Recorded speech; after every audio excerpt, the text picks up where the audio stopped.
Welcome back to another exciting edition of the Burnout Avenue podcast.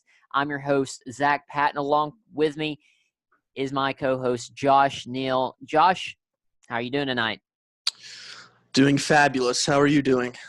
I'm doing great. We've got another great episode for you here tonight, along with some big news that we have to share for you towards the end of this episode. So make sure you stay tuned for this big, exciting news that we have for you. And just a reminder, go to Twitter, Instagram, follow us at Burnout Avenue. Remember, check out our blogs on burnoutave.com, where Josh posts his wonderful blogs along with some guests, every once in a while some guest bloggers. Right now, we do have a contest running on our Twitter and Instagram. If you want a free Burnout Avenue sticker, just go look at our pinned post, follow those steps, and we'll be more than happy to get you one of those Burnout Avenue stickers. They look pretty good, don't they, Josh?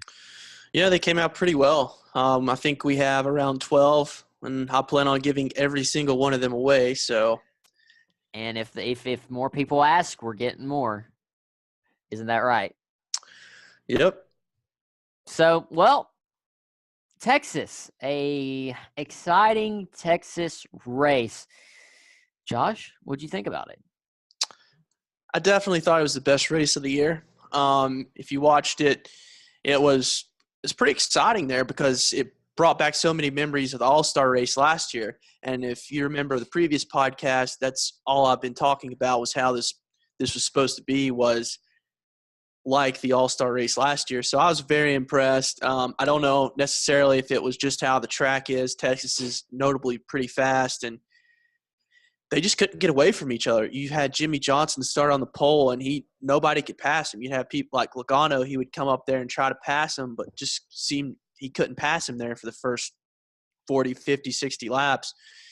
And then you had the guys behind him. They were exchanging positions. You had Austin Dillon, Chase Elliott, Logano. They were up there, exchanging positions. And you had – the problem here was, when you're back 10th through 20th, those guys like Kevin Harvick, you had Clint Boyer, a bunch of those guys just couldn't get going. And with qualifying the way it was, we had a bunch of guys stuck back in there 15 through 30 that were having problems making their way up. So it made pit stops even more important. And overall, I really enjoyed the race. Did the fastest car win? I don't think so. It came down to pit strategy, and it came down to ultimately being decided on pit road. So you never want to see that in a race, but if that's going to cause more excitement, and for all the Kyle Busch haters, I'm sure they were really happy. I mean, I thought it was I'll give this race a B+, and I'd expect to see better out of this package, but ultimately, I think that's what they were aiming for. I agree. I thought it was a good race, and I just believe that clean air that leader got was so important in how it was going. I mean, like you said, it was there was a lot of passing back in the back per se, but the leader with that clean air, it was very challenging to get past the leader unless it was on pit road. And that's why you said that pit road strategy was so important, because that's where you made up your track position. I mean, how many, leader changes was made on pit road? Most of them, I'd say. I think what pit road did was, I think you saw a lot of times the outside line would get an advantage, then the inside line would get an advantage. So it just depends, because you seen Jimmy Johnson, he got screwed there mid-race. Second stage, I believe, on a pit stop, and then he got on the inside line. The inside line didn't get going, and the outside flew by him, and he got stuck back there around 10th through 15th. So, I mean, just little things like that is what cost those kind of drivers. Now, I guess we can go ahead and how about we look at the good from Texas. I think the biggest one out of all of them, Jimmy Johnson. Started on the pole, finished 5th in the race, led 60 laps, the second most of anyone in the race. That is a good weekend that is much needed for the 48 team, wouldn't you say? I would say so. He, like I said, nobody could pass him there. I think Logano finally got him on a pit stop and got track position, but it was impressive. He swept practices like he was fastest 5, 10, 15, 20 lap average. And you really thought he was just going to – no one was going to pass him, the first 50 laps. So I was very pleased with Jimmy Johnson, much needed. The crew chief, I'm sure, is even more pleased because people are going to get off his back. And, I mean, it was a good week for Hendrick Motorsports in general. You had William Byron. William Byron started second. William Byron stayed top 10. I think he got in some trouble there, and he got pushed back. But William Byron had a pretty damn good race too. I didn't pay much attention to Alex Bowman. He wasn't in the top 10. But I got to give it to those three drivers. This is a very good week for Rick Hendrick. And I think it's a much needed good weekend for Rick Hendrick. I mean, you've got Jimmy Johnson finishing 5th, William Byron 6th, something that we have not seen any this year. Chase Elliott back in 13th, and you do have to go back to 18th to find Alex Bowman. But yeah, overall, I mean, I would be happy with if the way things are going. And next week we go to Bristol, and that's not a bad track for Jimmy Johnson. So I think potentially you could see him he could potentially have 2 straight weekends with top 5 finishes, and very well likely that he has 2 straight weekends with at least top 10. I'm not saying he'll finish top 5 at Bristol, but I wouldn't count him out going to Bristol not finishing in the top 10. And if he can get 2 top 10s back-to-back weeks, I think that's good for that 48 team right now. And I mean, I do hate to say it with Jimmy Johnson being the person he is, that he's struggling to get 2 top 10s in a row, but I think right now that team can get anything they can get right now. I would agree. Bristol, I thought we'll talk about it later on, but I always grew up going to the track, and Jimmy Johnson, that seemed to be a race he always struggled with. But in recent years, it looks like it's a good stretch for these guys. Well, then, like you said, William Byron finished 6th. That was that's really impressive. I mean, he started second and he fell back, but he got himself back in the top 10. I mean, that's a career best finish for him. So Chad Knaus had them boys ready to go Sunday. Yeah. And I guess we can look at the bad. I mean, I think overall bad weekend for Penske. I mean, Blaney was plagued most of the race with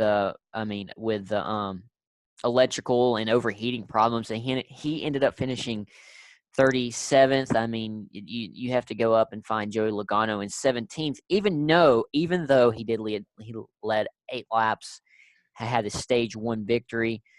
And then you have to find Brad Keselowski in 36th. 36th. So here's what the weekend started great for Penske. I mean, if you check Twitter, you had Jimmy Johnson and then you had Brad Keselowski. Those were the consensus top 2 cars. So I expected Brad Keselowski to make his way to the front. He got stuck back there in 16th, 17th, really couldn't make up much room, as we alluded to earlier. But, man, for whatever reason, he goes out 4th in the race, and they really don't know what's going on. They had to pit. They tried fixing it. They had to go to the garage. It was something with his engine, I believe. And then what do you know? Ryan Blaney takes the lead, had a top 3 car, you could say. I mean, it looks like he's going to be the favorite to win the race, if not for Kyle Busch. And what happens to him? They pit after he leads a bunch of laps. What happens to him? He gets an engine problem. So, and Joey Logano, he led laps, had a really good car. What happened to him?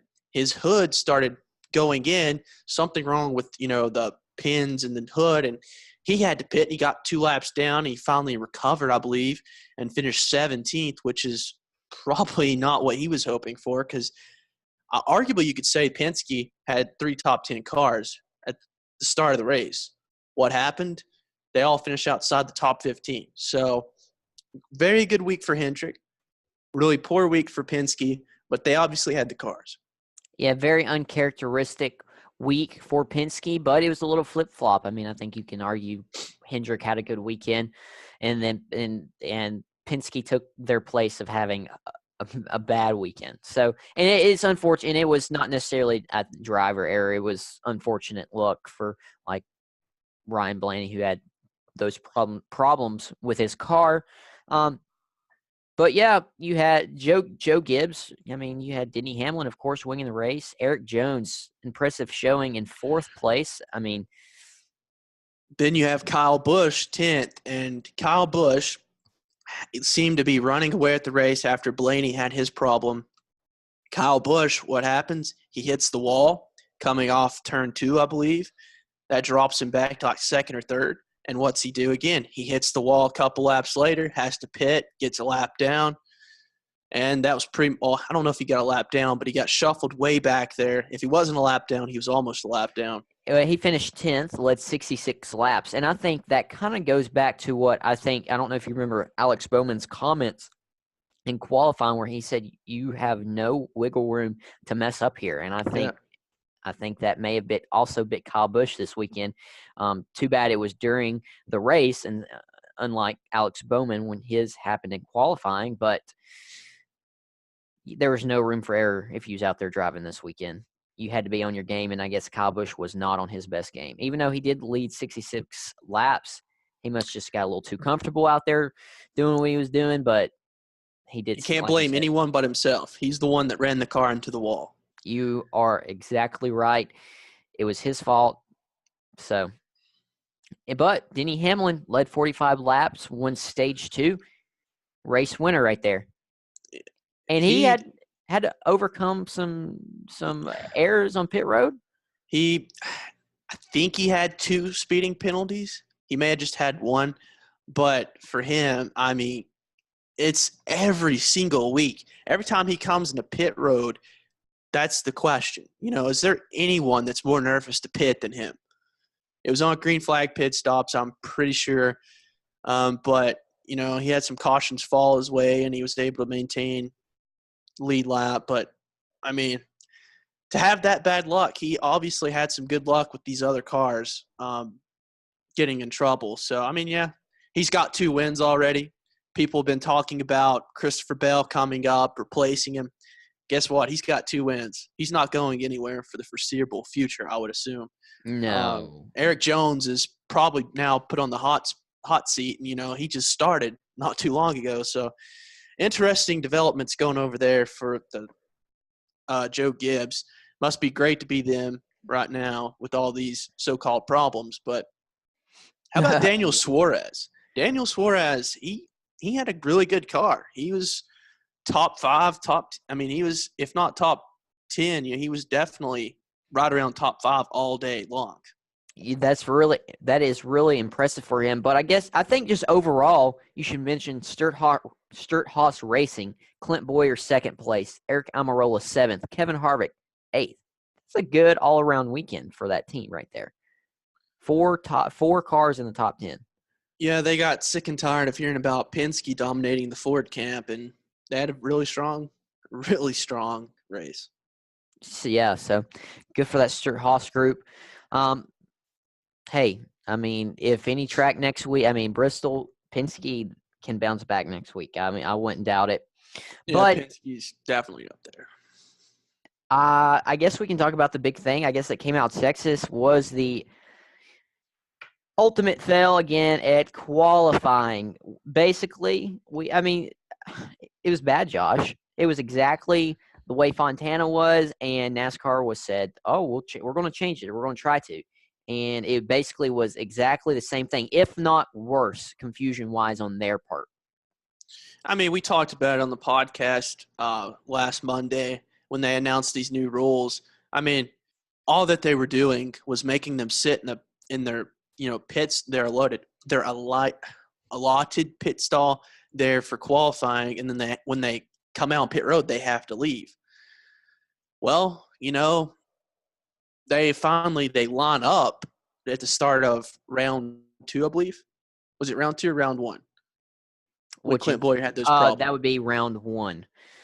Yeah, so Clint Boyer was arguing with NASCAR for round 1 because he was 1 spot out of moving on to the next round. He argued with NASCAR that Ryan Newman impeded his progress. So as you could tell, the staging lanes was the 2 outer lanes on pit road. You could line up there and sit there. Well, the two inside lanes, or the one inside lane, however you want to describe it, was open for cars to freely go up and down, or will go down pit road to get onto the track. Well, everyone decided they wanted to bend the rules a little bit. And I think Ryan Newman being that first person, because Joey Logano did it himself later on in rounds 3, I believe. But Ryan Newman went up the center lane and then tried to hop back into the staging lane, but had the rear end of his car sitting out in the center lane that's supposed to be open for cars to go. There was still a gap, but it was not that big.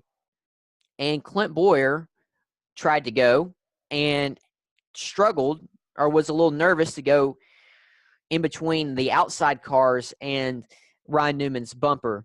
And then after, of course, that round, Clint Boyer was first car out, and I believe Ryan Newman was sitting 8th or 9th on the pylon. And Clint Boyer wanted to argue that Ryan Newman was impeding his progress. Therefore, those rules set by NASCAR the previous week before said if you impede the progress in that center lane, your time will be disqualified. But NASCAR said no, Ryan Newman did not impede. And what happened? Clint Boyer ended up qualifying 25th. 25th. So what did you? I know you saw the video. Did you think Ryan Newman was impeding the progress of Clint Boyer? I do not. He had plenty of room. I'm sitting here looking at Jim Utter's Twitter photo of it, and if you look at it, I mean, Clint Boyer could easily, he could have easily got by here. I mean, you have he has an argument, but at the same time, this gap between the 6 and it looks like the 38, maybe. It's one of the front row team's cars. I think it might be Matt Tift. But anyway, the 36. But anyway, it looks like the 6 to the 36 maybe. There's plenty of room. And the way it looks like he was trying to get through the lane there, it just doesn't make sense to me. I can see it. I can see it both ways. I mean, he obviously has a point. But let's talk about his comments here. He quotes, "Who the hell knows?" I mean, he said that in his interview to FS1 about qualifying. This is also what he says. They say whatever they want to say. I mean, the lesson was supposed to be learned in California when we made ourselves look like idiots out there. Unfortunately, we're standing here again in the same situation. I mean, that's spot on, because here we go again. The same crap happens. It's just over and over. He goes on to say, "I'm pissed off. Been doing this for years and years and years. This is stupid. Did that look like clogging the middle to you? I damn near had to back up to go. That's not clogging the middle, apparently. We talked about clogging our conversation before qualifying." He says really clearly in lawyers' terms how you can't clog the middle, and I'll be damned, the first time it clogs the middle, they don't call it discretionary. So he absolutely just tore up NASCAR on Fox Sports 1. I mean, and I'm pretty sure everybody agrees. And then Eric Almirola, later on, he went to tear up NASCAR as well. I don't have his comments pulled up, but he was very confused and called out NASCAR for also being confused themselves. There was rules about when the flag came out for caution, or maybe to end the state. No, I think it was when a caution came out, whether you could finish that lap or go ahead and slow down. Because originally he said, supposedly NASCAR said, slow down, we will not count that lap. Well, I think that Alex Bowman crash was what caused that, where Eric Almirola, after the caution was thrown, slowed down, but other cars kept going to finish their lap, and their lap counted when Eric Almirola slowed down, because he was under the understanding that you're supposed to slow down, and he didn't think it was fair that NASCAR counted those rules or those runs, those times when they said they would not. And he doesn't believe it's fair that NASCAR, it doesn't have their stuff figured out, which I believe if I was driver, I would be very upset if NASCAR wasn't following their own rules, their own sanctioning rules. I agree. So I just, once again, qualifying was an ultimate fail this weekend. They did come out and say that they are strongly considering going back to single car qualifying. So That's still my vote. That's the vote in my book. Bring back the tracker. I want the tracker. that could be a hashtag. But I mean, at Bristol, you'd assume it doesn't really matter. They'll probably go group qualifying. They didn't really have these problems at short tracks. It's just only the mile and a halves where you have to get this draft and momentum. But I think they go to Richmond. After Richmond, I don't really see the point of drafting, but I'm sure it could help. I'm not really sure when the next mile and a half is, but they've Um, got some time to figure this out. So hopefully they won't screw up again. it probably won't be till May when they go to Kansas, because they go Bristol, Richmond, Talladega, Dover, and then Kansas. So definitely Kansas, and then you go to the All-Star weekend, which is in May. Um, then I mean Talladega. I mean that's honestly probably the best track for this group qualifying. But other than that, I mean I don't really want to see it again. no, I let them let them let them do single car qualifying. I mean, I don't group qualifying at Talladega. Oh well. I mean, it's basically who gets the best draft. Like, I want to see, like, just who has the most motor, who did the best, whose engineer did the best on getting that car tuned in. Exactly. I mean, you got Formula One. Formula One, the fastest car goes first. Old NASCAR, the fastest car starts first. I mean, it's it's just crazy. You know, we've went from single car qualifying, it's boring, it sucks, to this group qualifying. This is boring. It's way worse, you know. At the end of the day, when are we going to say that these fans that are in the seats that pay to see this are just getting robbed? You know, at the end of the day, you're just going to have to make these tickets really, really cheap if that's what you're going to do is bore the death out of them. Or you're going to have to give them more bang for your buck. And at the end of the day, I'm still saying heat races. Heat races, then single car qualifying, or then whatever the hell this is. You know, I don't know. I'm honestly, what we have done this year, we have talked more about qualifying than we have about the race. That is how messed up this year's went so far. And it's all because of this new aero package. You know, I mean, they had group qualifying last year. None of this happened. But guess we what? You mess up a couple things on the car, and this happens. we didn't run. We did run into, I believe it was last year. We did run into a similar situation where cars did wait till the last minute to go, but it wasn't near to this, like, as bad as it is right now, where you had several cars missing their lap because no one would want to go. But we did at one time. I can't remember which tracks. They would wait till the very last second to go, but it just wasn't as big of a deal because I think you said, like, the air package is a lot more different now, and it's so, if you're the first car out there, you're just Yeah, I mean, you're sitting duck. this is what they should do. They should have them line up, like, say, round two. The 24th place driver, he has to go out first. They should line them up, and then they should just go. They should just make them go all at once because they're going to do that anyway. Have the 24th place driver. That's his punishment. Have the first place driver start last. Let them do that. They're running out of options here. If they're going to spice this group qualifying up, you've got to have the worst driver go out on the track first, because he doesn't have anything to lose at this point. But they have said, if you don't make a time, you will be DQ'd and you'll start dead last. So who knows? Hopefully here in 2 months we're still not. I mean, hopefully we're not talking about this anymore. Hopefully they've. I mean, at this point, it seems like they're going to bring in a rocket scientist and hopefully fix this. Who knows? From the way they're doing, it seems like they need a rocket science to fix this, but I don't think it takes a rocket scientist at all. I think it just needs some, just I don't. fans maybe listen. I'm not going to necessarily say listen to the fans, but I just don't think it takes a rocket scientist to figure out what they need to do in qualifying. They need to get. I mean, I said this on Twitter about the aero package and all this, but I mean for qualifying, heck, you need to get Dale Jr., Jeff Gordon, Tony Stewart, Matt Kenseth. I mean Rusty Wallace, blah blah blah, on and on and on. Let them guys that's raced, that still feel what the drivers are feeling. Let them guys make this.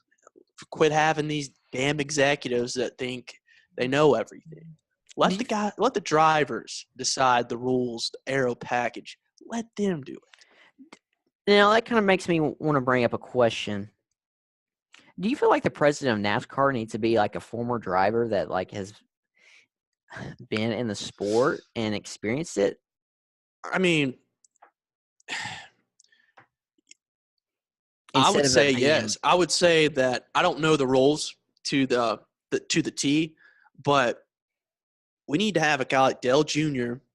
and Jeff Gordon, which both of them are set up to own. They're set up in ownerships of teams, and I'm sure they don't have time for executive roles. You got Tony Stewart as well; he's caught up in ownership.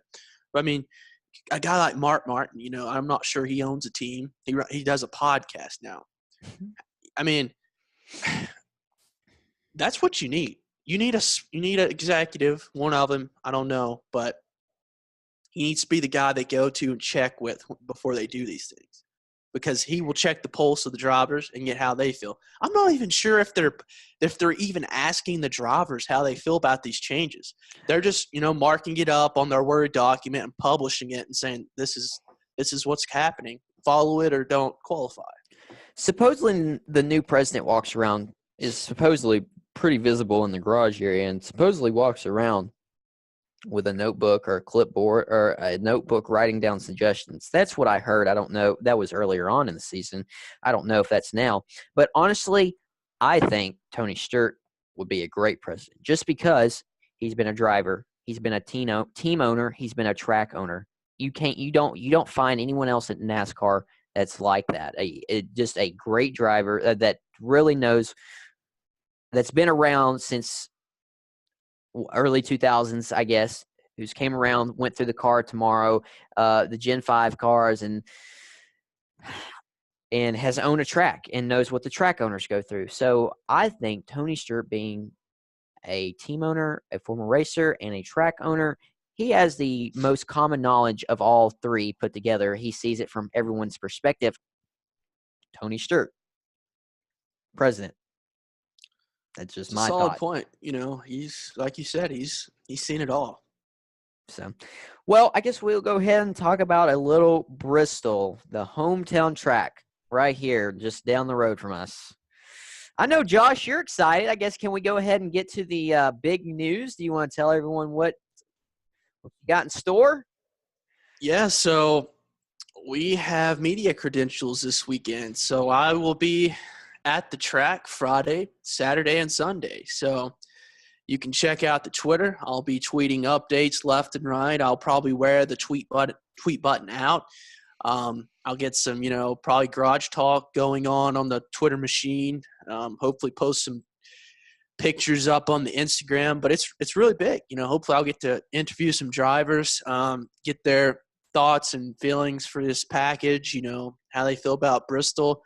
Talk to some Xfinity guys. I'm sure them guys will be more than welcome to talk to me. We recently had Brandon Brown have our Twitter name on his car this past week. Want to thank him. He had a pretty solid day, finishing 17th. But I mean, this is big for us. Hopefully I can go in there and talk to some other media people and get this thing going. We're over 400 followers on Twitter now. We have a good website going for us, so we'll see. We'll probably, now that the floodgates have opened, we'll probably go to Charlotte, maybe go to Kentucky. We'll see what happens here in the future, but I'm excited. It's one of these last minute things, but I'm really thankful. I grew up like 25 minutes down the road. I used to go to every single Bristol race, so it'll be just a quick ride up the road for me. And really excited to get there. We'll see. I'll be there for qualifying, so hopefully I'll get to poach somebody about these qualifying rules. But yeah, just tune in this week. I'll be tweeting some fantasy NASCAR stuff, probably. Just the occasional media reporter, but we'll see what happens. Yeah, I'm very excited that you get to take on Bristol as a media member. I'm excited that you're representing Burnout Media, and you might have to take some of them stickers to see if you can give away. I mean, I might just supplant it on one of these cars when they're not looking. I mean, I think you might could get away with it. Heck, I might just talk to Brandon Brown again, see if he can put our sticker on his car. I mean, he can put our Twitter username on his car. We'll see what happens. Might be a good marketing technique. It'd be an interesting one. But Bristol, the Coliseum, the last great Coliseum. Great Coliseum. Oh, last time we was here, we saw Kurt Busch in victory lane. This race last year, Kyle Busch in victory lane. I mean, this place is. What are we watching for, Josh? I mean, this place might as well be the Busch 500. These two own this place. I mean, Kyle Busch more than Kurt, but if you look, Kyle Busch has 7 career wins here. I mean, it's not even counting his trucks and his Xfinity car. I mean, this guy owns this place. Like, literally, every time I go to Bristol, Kyle Busch is either first or he's wrecked being in first. He is just near the top every single time. Kurt Busch, like you said, he won last year. He has 6 wins. I mean, he used to dominate this place like his brother back 10 years ago. But what are we looking for? I'll just tell you what. There's a couple of guys you need to keep your eye on. If you follow NASCAR really closely, or you need your brain refreshed, let's talk about some guys. And if I had to give you a guess on who leads active drivers average finish at Bristol, who would you guess? Well, I already know the answer, but earlier I did guess Jimmy Johnson, someone like that you wouldn't expect, but it was someone totally different. You want to fill him in? It was Ricky Stenhouse Jr. He has the best average finish of active drivers with 11.33. Next, which the guy only has 4 career Cup races here, but is still impressive, and arguably he should have won the not race last year, or I forget which race it was. It might have not been last year. It might have been. I'm not really sure. But Eric Jones, 12.5. Eric Jones. We talk about him being on the hot seat now with Denny Hamlin doing so. Could this be the week that Eric Jones finally gets his first oval victory other than a restrictor plate? Just saying, this is one of his best tracks. He has 2 top 5s and 4 career races here. Next, Chase Elliott. So these young guys can find their way around this place.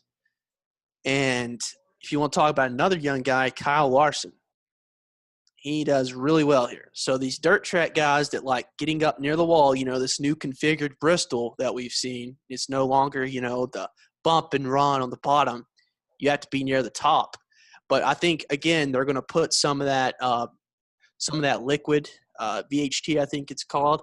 They're going to put that stuff on the track to get the bottom lane going. That stuff normally will wear off halfway or fourth into the race. But you got Kyle Larson, and you got Jimmy Johnson, Kyle Busch, Kevin Hart, Joey Logano, Eric Jones, Matt Kenseth. Matt Kenseth ain't racing anymore. Alex Bowman, he had a top 5 here last year, so keep an eye on him. Denny Hamlin. The same guys that are normally good at short tracks find their way up here again. Ricky Stenhouse, he struggled at Martinsville. We all know that. But this is Ricky Stenhouse's best track. So I think we should keep an eye on him. With Roush, he's shown speed this year. And I honestly think he could win this race. He's finished second here a couple of times. So that's my big preview here is watch out for Ricky Stenhouse Jr. Ricky Stenhouse Jr. could come to life this weekend. I mean, I don't think you should put it past him. Not at all. And Jimmy Johnson hasn't been the worst here lately. Like you said, could he have another good weekend? I mean, I think the 48 team, like we said earlier, needs it. Needs another good weekend. I expect him to be top 12 all race. Does Kyle Busch come to dominate? I think mean, so. You can I think never, so. you can never count them out when we come to Bristol. I don't With care what you say. You cannot count them out. with the way his year is going, you would be dumb if you're wagering on this, just in terms of gambling. He's obviously going to be far and beyond the favorite. I haven't even looked at the odds yet, but Kyle Busch is going to be the favorite, and it shouldn't be anywhere else. This guy's going to lead laps at some point. But this is also another weekend. Another weekend for Penske Racing to have a good weekend and potentially find one of their cars in victory lane. Yeah, Ryan Blaney, he dominated last year. I think I don't remember which race it was, but he dominated. And guess what? He was first. And it was a spring race last year. He dominated the race. And guess what? He was first. He came around the corner, and some lap car just runs right into the wall, and he was right on the outside of it. Just horrible luck for him. He led over 200 laps there last year. So good racetrack for him. And that's not even counting Keselowski, who's won here multiple times, and Joey Logano, who's won here multiple times. So, like you said, this is going to be a bounce back week. I could see all three of them finishing in the top 10. I totally agree with you. I mean, this is, I think this is the opportunity bell for a lot of people this weekend. I mean, we haven't talked about Ricky Stenhouse Jr. much here in the past few weeks. We were talking about him a lot earlier on in the season, but this could be a bounce back track. This could be a bounce back track for Penske this weekend after this bad weekend. This could be another good weekend for Jimmy Johnson. Hendrick Motorsports to have another good weekend. This is Eric Jones. This is just what short track racing does. It brings the best out of NASCAR. And that's why we need to go back to the roots. That's why we need to have more short tracks, because it brings the best out in NASCAR. Did you hear last week on Dale Jr.'s podcast, I believe? Did you hear what he said about Bristol? No, I did not. He said if a person has never watched a NASCAR race, and if he wanted to send someone to watch a race and be hooked on NASCAR the rest of their life, he's sending them to Bristol. So I've heard him proclaim that before. He said that many times, not just recently. Also, they're honoring Dale Earnhardt car, yellow and blue car. What number is it? Is it 8? Two. Two. Yeah. So big week for him. I'm sure he'll be there in attendance. Yeah, I mean, this, I've been spoiled, I guess, growing up and going to a lot of the races here. But this track, you're going to get wrecks. And, also, we need to talk about this. With this new downforce package, they're going to be able to fly into the corner, and they're going to be able to stick a lot of these coming off the corner runs. So you would think with all this speed, I think Keselowski said it would be like, what did he compare it to? He compared it to some other race in another, like Formula One or IndyCar. He was saying that this race is going to be crazy because they're going to go so fast in the corners, like they've never been able to go this fast. They're expecting big speed in these corners for Bristol terms. So increased speed in the corners, side-by-side racing, VHT on the inside lane. This could be a wild race. I mean, I don't want to let people down and build this thing up. I mean, Bristol builds itself up.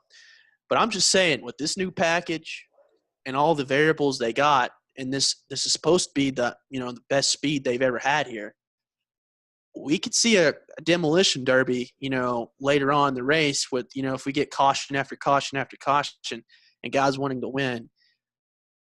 I mean, this is definitely if you're near the area, I'm sure it's not going to be sold out.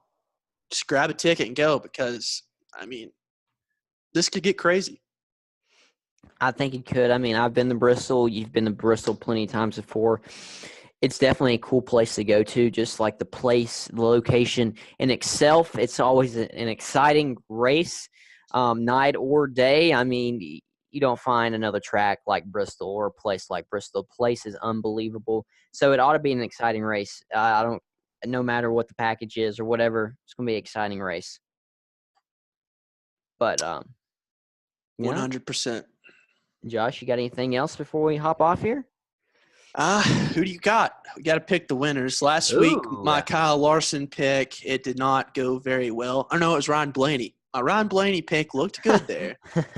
I don't. But, Who did I even pick? oh, man. I think You picked Truex, maybe. I'm not Kevin Harvick, someone like that. Yeah, I don't. I mean, I don't think they just did outstanding either. But I mean, I think though I think we will go back and eventually do these points. But I think I picked Jimmy Johnson the weekend before last, and he was an absolute dud, and it put me behind. But now with you picking Ryan Blaney, I think that put me back in the race. Put me back in the race. That was a brutal ending for me. So who do you got? I mean, let's pick someone other than Kyle Busch because, like I said, he's going to be leaps and bounds the favorite. But I keep talking about this guy over and over and over and over again, and he seems to always come up short here. But I keep picking him, and hopefully he's going to get it done. But Kyle Larson, I picked him like I picked him so many times this year. I feel like he's easily been my most picked driver. And a lot of people are, saying he's overrated. But no. listen, this guy is a top 5 driver. And this track fits him to the T. But Kyle Busch is just a little bit better here than him. Them two always go at it here. That's guaranteed. I heard Tony Stewart one time say Kyle Larson had the most raw talent out of any driver in NASCAR right now, and I would believe that. When he can put all that together, this guy's going to win multiple championships. But Kyle Larson was going to be my pick, but I do have a backup pick. I'm going to have to go with the Blue Deuce, Brad Keselowski. Bounce back. He's going to pick up another win on the season. You're going to see the American flag wave. That would be huge for him. I mean, what is that? That'll be 3 for him this year? I'm telling you, bounce back weekend for Penske and another win in the column for the Blue Deuce. That'd be crazy. So, well, I believe that's all we have for you tonight. Reminder, check out our contest that we're running over on Twitter and Instagram if you want to get one of those free Burnout Avenue stickers. Follow us on Instagram and Twitter at Burnout Avenue.